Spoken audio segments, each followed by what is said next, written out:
menjalin tali persaudaraan. Aduh.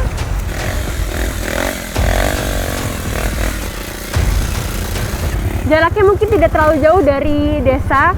Jalanan yang berbatu cadas, tanah dan langit seperti ini 1 kilo, tapi sangat ekstrim dan sangat menyulitkan warga.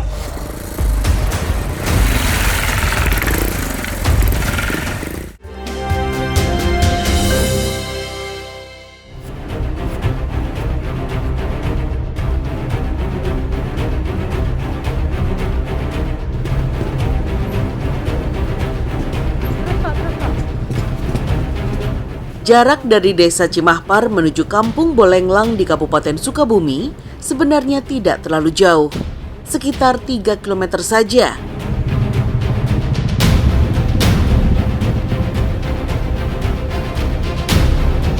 Namun, jarak antara kedua wilayah ini terpisahkan aliran Sungai Cikaso yang cukup lebar.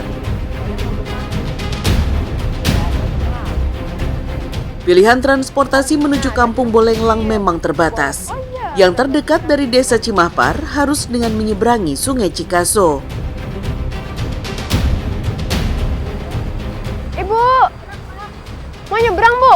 Iya. Bareng saya sama saya ya. Aku juga mau dagang. Ini dagangan? Iya, dagangan. Oh, mau ke sana juga? Iya, Mau iya. dagangnya di sana? Iya.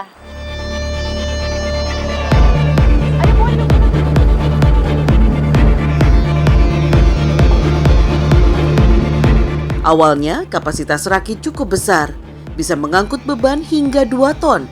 Namun, lambat laun kondisi rakit semakin memprihatinkan.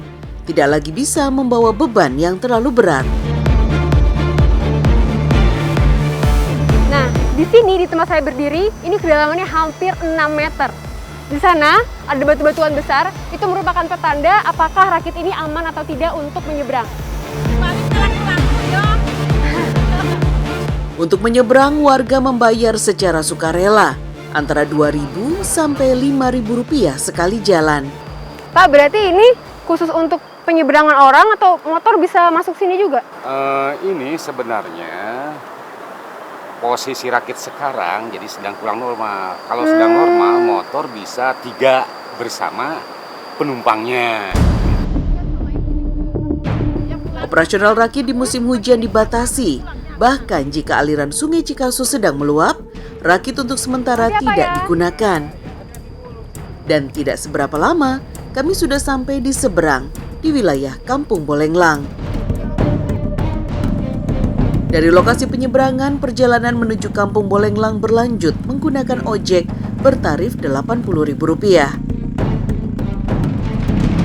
Sesekali penumpang harus turun karena motor tidak kuat lagi membawa beban.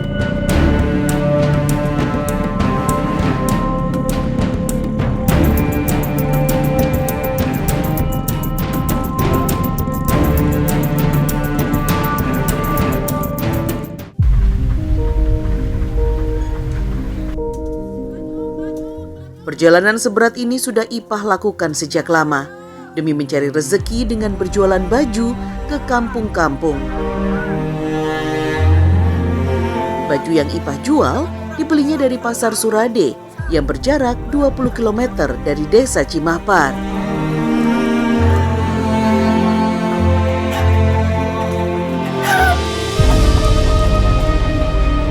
Kenapa bela-belain jualan ke sini, Bu? Kalau ke sini jarang yang dagang, jadi laku di sini. Di sana juga laku, cuman nggak seberapa. Kalau di sini mah semuanya gitu ya, pada beli dari saya gitu. Alhamdulillah lah. Aku mungkin rezekinya ada di sini, mungkin gitu.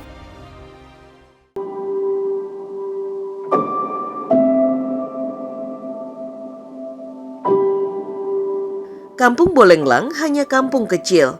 Penduduknya ada sekitar 47 kepala keluarga dengan 200-an jiwa. Mayoritas penduduknya hidup sebagai petani. Mak Hopsah yang tidak memiliki lahan terpaksa bertahan hidup dengan menjadi buruh tani bagi para tetangganya.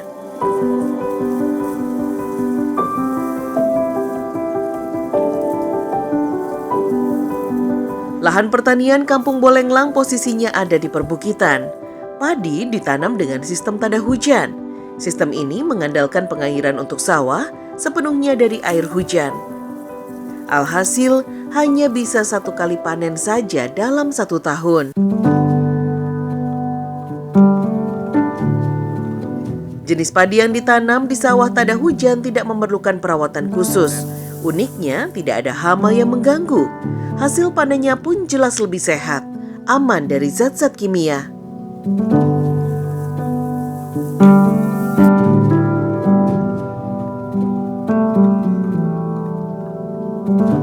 Selesai panen, padi dibawa pulang ke rumah dan langsung dijemur di halaman.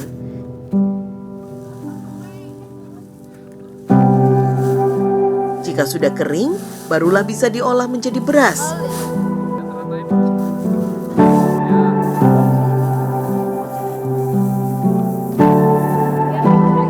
Sebagai buruh, Mak Hopsah tidak dibayar dengan uang, tapi dengan padi yang ikut dipanennya.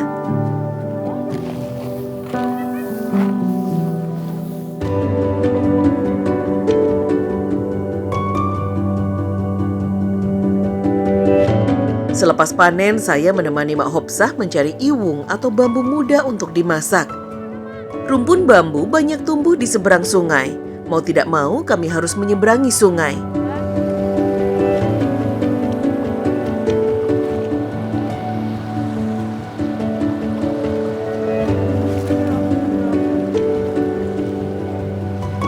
Usia Mak Hopsah sudah menginjak 80 tahun.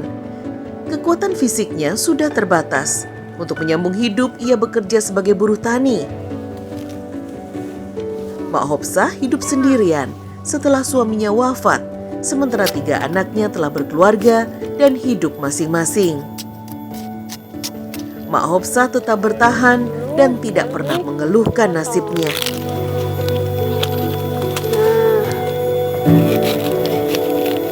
Jadi bagian iwung atau bambu yang diambil ini bagian ruas atas, bagian sini.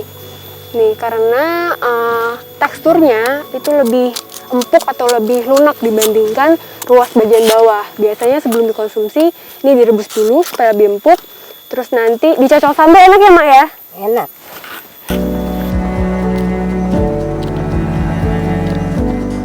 Musim panen iwung atau bambu muda biasanya berbarengan dengan masa panen padi.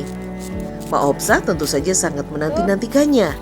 Ia tidak perlu lagi pusing memikirkan lauk untuk makan karena ketersediaan iwung yang melimpah. Oh, di miring. Tidak butuh waktu lama, saya dan Mak Hopsah sudah mendapatkan iwung cukup banyak. Bisa untuk persediaan selama beberapa hari ke depan. Kami pun memutuskan untuk pulang.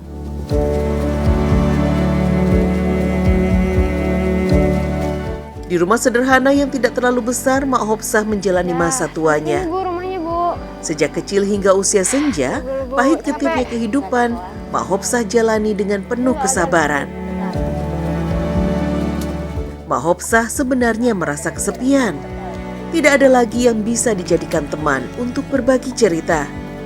Kedatangan anak dan cucunya menjadi satu-satunya hiburan yang membuat Mak Hopsah terus bisa bertahan. Mak, tadi kan Mak panen padi, itu ladangnya bukan punya Mak. Ya. Itu dibayar upahnya Mak gimana? 3 beras hasil yang didapatkan padinya atau udah jadi beras? Padi. Padi. Biasanya beras, padi.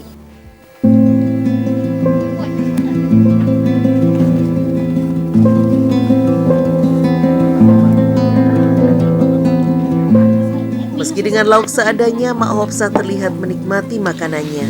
Iya, hidup dalam balutan kemiskinan membuat Mak Hopsah tidak punya banyak pilihan. Bisa makan dengan lauk sayur iwung dan sambal terasi saja sudah sangat istimewa. Mak Hopsah sudah sangat bersyukur. Betapa saya mendapatkan pelajaran yang begitu berharga dari Mak Hopsah. Kemiskinan ternyata tidak membuat orang lupa pada rasa syukur.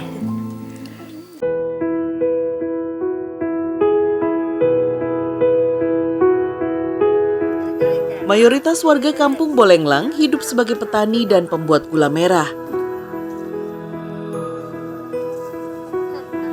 Salah satunya Uci, yang sedari kecil sudah menekuni pembuatan gula kelapa dengan keluarganya.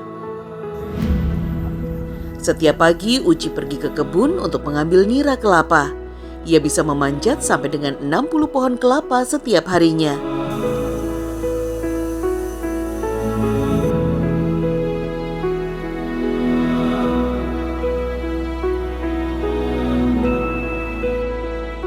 Sesekali Inah, istri Uci, membantu mengumpulkan nira kelapa. Meski pekerjaan itu umumnya hanya dilakukan para lelaki saja. Dengan cepat ia sudah berada di atas pohon kelapa setinggi 5 meter.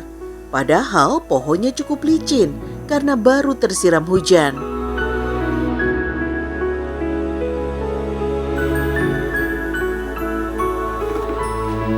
Wah, Ibu. Akhirnya. Gimana, Bu? Aman?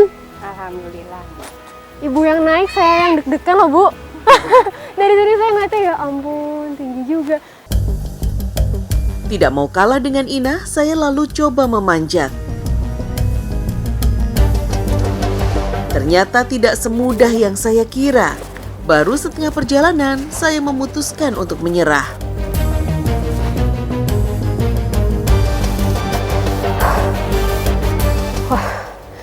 Ini saya baru beberapa langkah ya. Dari sini aja saya kalau ngeliat ke bawah udah jantungnya berdebar-debar.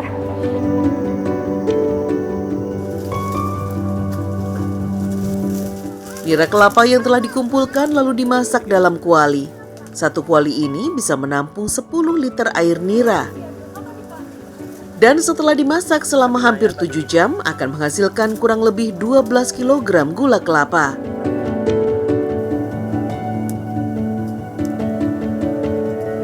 Dalam sehari, Inah hanya akan memasak gula 1 kali saja. Sore harinya, Uci kembali akan memanjat pohon kelapa untuk meletakkan jerigen-jerigen sebagai tempat menampung nira kelapa.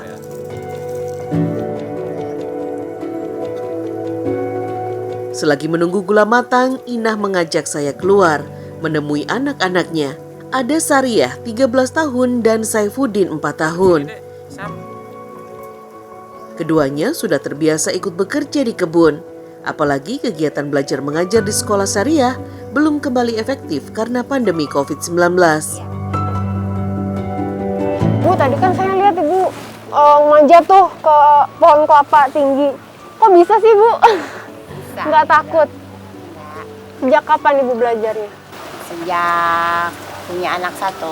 Oh, jadi pas setelah nikah sama Bapak justru.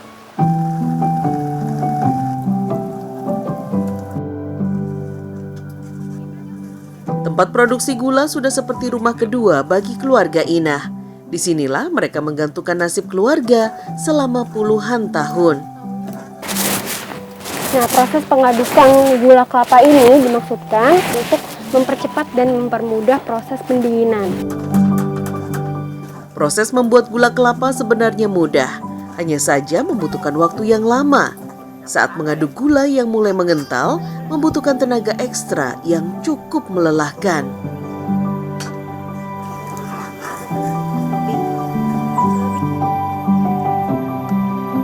Gula kelapa yang sudah dicetak lalu dimasukkan ke dalam kantong plastik. Gula nantinya akan dijual pada tengkulak di kampung. Ini gulanya satu plastik ini kan isinya 9, kurang lebih 10 kilo, dihargai sekitar 100 ribuan. Untuk mendapatkan 2 kantong plastik dibutuhkan waktu kurang lebih 2 hari. Baru setelah itu dikumpulkan kemudian baru dijual. Gimana Bu, lumayan ya Bu ya untuk kebutuhan sehari-hari?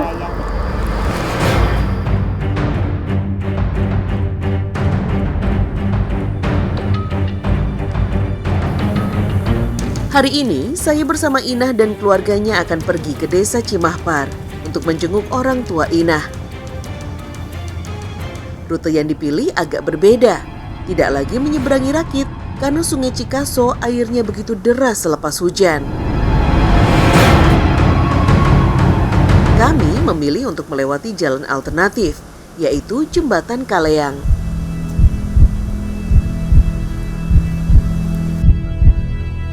Kondisi jalanan di sini ternyata jauh lebih parah.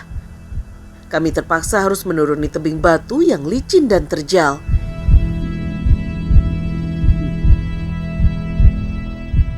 Ipah yang kembali pulang setelah berjualan tidak punya pilihan.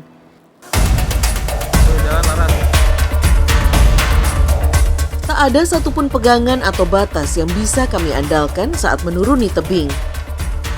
Jalan alternatif yang menjadi satu-satunya akses saat Sungai Cikaso meluap ini sungguh berbahaya.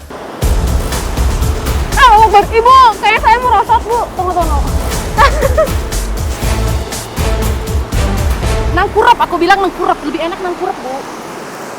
Jadi Oke. kita mundur, gini mundur tuh. Mundur kan? Oke. Ngeliat ke bawah. Siap. Ya. Nah, gitu mah nggak keren.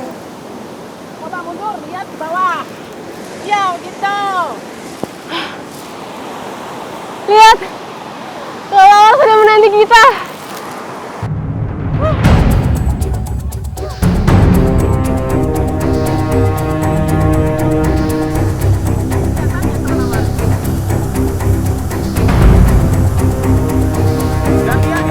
Jembatan Kaleang berbahan bambu dan berbentuk zigzag, dibangun di atas Sungai Cikaso sudah sejak lama.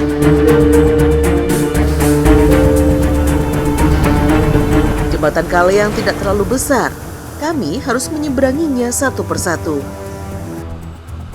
Dulu warga juga menggunakan jembatan Kaleang untuk memasarkan hasil bumi.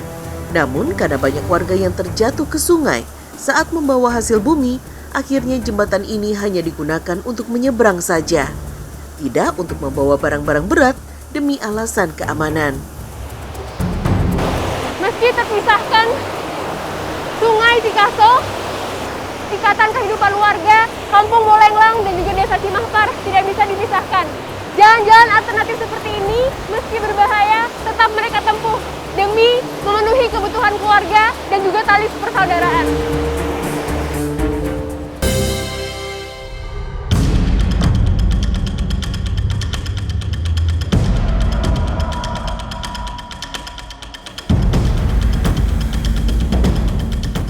Dusun Cibelut, Kecamatan Tegal Belet, Kabupaten Sukabumi, Jawa Barat, berjarak hanya sekitar 90 km dari pusat kabupaten. Sayang, akses jalannya buruk.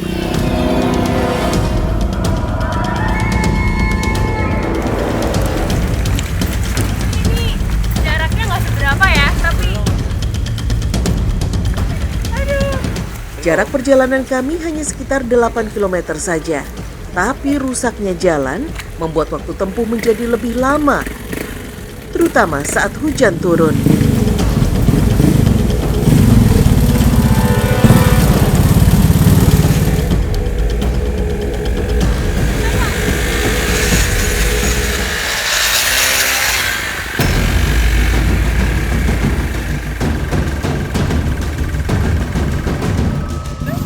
Jangan dulu bermimpi lancar berkomunikasi dengan sinyal dan jaringan internet. 2 kampung di dusun ini saja belum mendapatkan listrik sama sekali.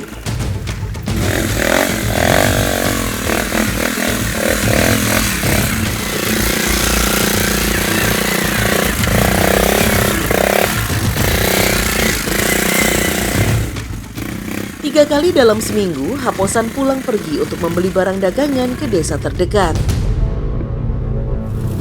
Demi menaklukkan medan terjal berbatu, Haposan sengaja memodifikasi motornya dengan memasang rantai di bagian ban, sehingga tidak mudah selip.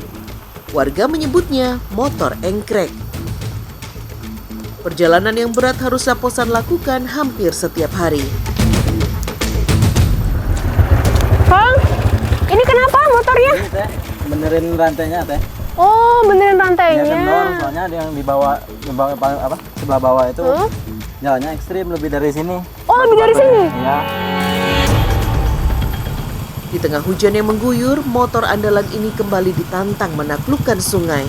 Beruntung hari ini sedang tidak meluap.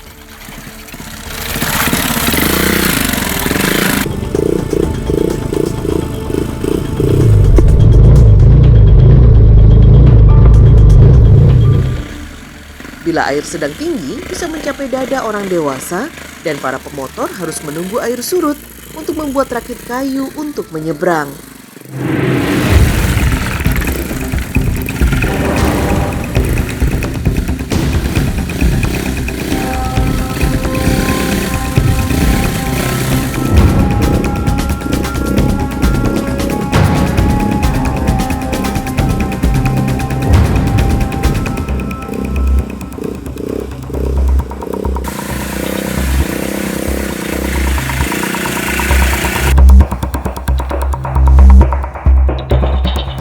Akhirnya kami sampai juga di Kampung Sela Erih, tempat tinggal Haposan. Barang dagangan hasil kulakan segera disusun di warung.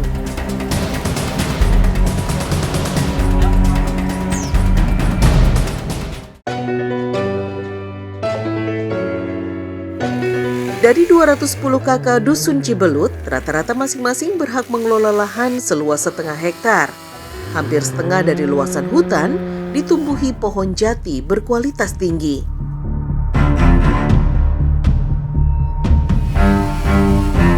Tidak hanya jati, berbagai jenis pohon lainnya juga tumbuh subur, seperti mahoni, albasya, dan bayur. Selain digunakan untuk membangun rumah, kayu juga dijual ke pengepul seharga Rp2,5 juta per kubik. Saat panen tiba dan pesanan cukup banyak, seorang buruh bisa menghasilkan 800 meter kubik kayu jati hanya dalam waktu beberapa hari.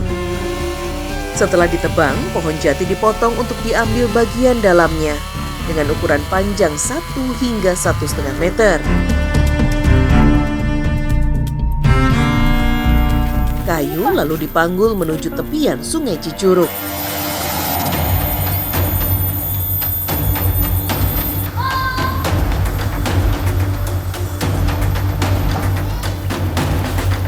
Dan beginilah proses pengiriman kayu dari hutan rakyat pada pengepul di Kampung Bolenglang, Dusun Cadas Malang yang jaraknya mencapai 10 km. Saya dan Pak Jaji menggunakan rakit bambu untuk mengangkut kayu-kayu ini. Ongkosnya tergantung pada banyaknya kayu yang dibawa. Biasanya pemilik lahan memberikan upah sebesar Rp400.000 per kubik. Mengalirkan kayu menumpang rakit di sungai sejauh berkilo-kilometer jelas bukan perkara mudah. Agar perjalanan kayu lebih lancar, warga menunggu aliran sungai hingga cukup deras, sehingga kuat mendorong rakit lebih cepat.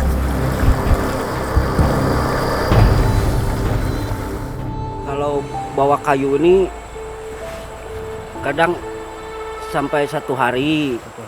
Kalau segini ini untuk buat rumah aja.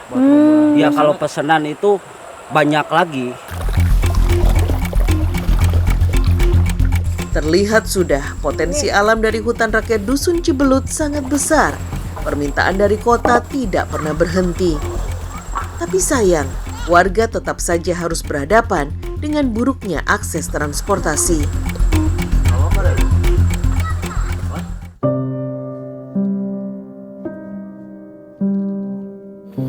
Hidup di tengah bentang alam yang kaya disyukuri warga sebagai sebuah berkah. Dari daunnya kelihatan. Susi, warga Dusun Cibelut, bertahan hidup dengan menanam kacang tanah. Kacang tanah menjadi komoditi yang banyak dicari orang.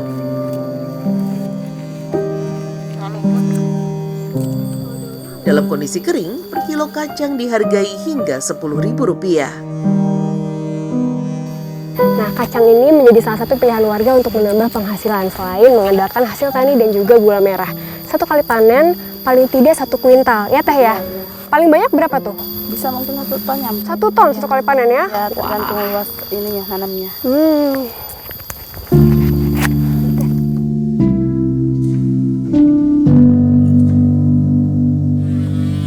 Masa panen yang sudah lewat membuat kacang yang berhasil kami kumpulkan hari ini tidak sampai 1 karung. Bila terlalu sedikit, kacang tidak bisa dijual dalam kondisi mentah. Kacang kemudian diolah menjadi kudapan manis yang disebut noga. Sebelum diolah, kacang dijemur sampai kering, lalu kacang disangrai hingga berubah warna.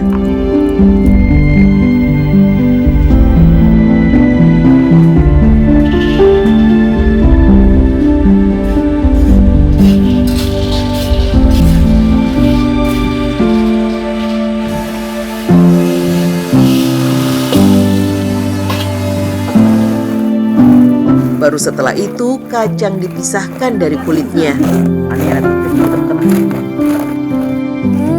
Wangi ya Bu, Teh? Nah memang Tujuan untuk mensangrai kacang salah satunya untuk mengeluarkan aroma khas dari kacang dan juga untuk memudahkan proses pengupasan kulit seperti ini. Jadi mudah dikupasnya.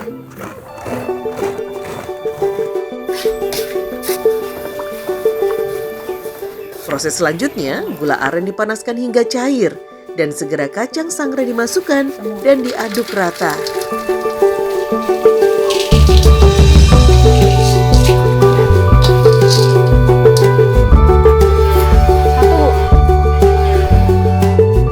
Proses pencetakan harus dilakukan secepat mungkin sebelum gula aren kembali mengeras.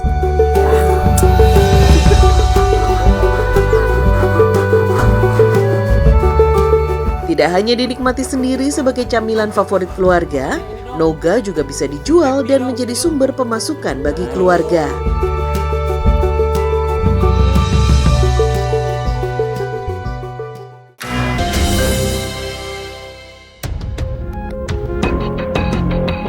Meski terpencil, pesisir pantai Cipaku, Dusun Ciroyo menyimpan kekayaan alam berharga, yaitu emas. Belasan warga setiap hari mengais bulir-bulir emas di antara pasir pantai. 10 tahun terakhir, aktivitas mendulang emas cukup masif dilakukan walaupun tidak berizin.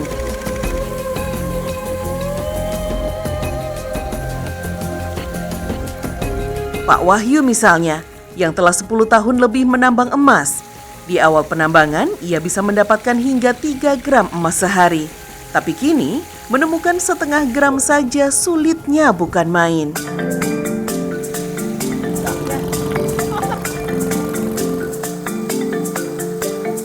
Wahyu memeriksa kandungan emas menggunakan piring kaca. Lalu pasir dikumpulkan dalam ember dan disaring hingga 4 kali menggunakan kain. Pasir bermuatan emas dipisahkan untuk kemudian disaring lagi.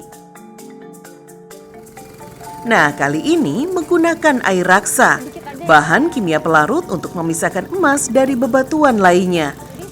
Yang bila digunakan dengan cara yang salah, bisa memunculkan potensi bahaya.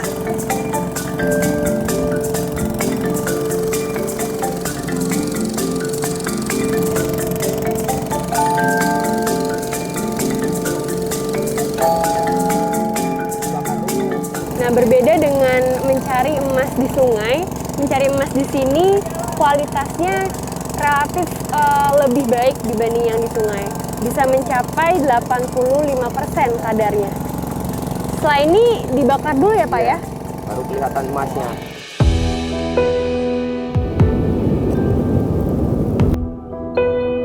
Selanjutnya, emas dibakar di atas bara api kayu bakar dengan sendok stainless steel. Ada yang udah lumer? Setelah warna emas keluar, barulah emas bisa dijual.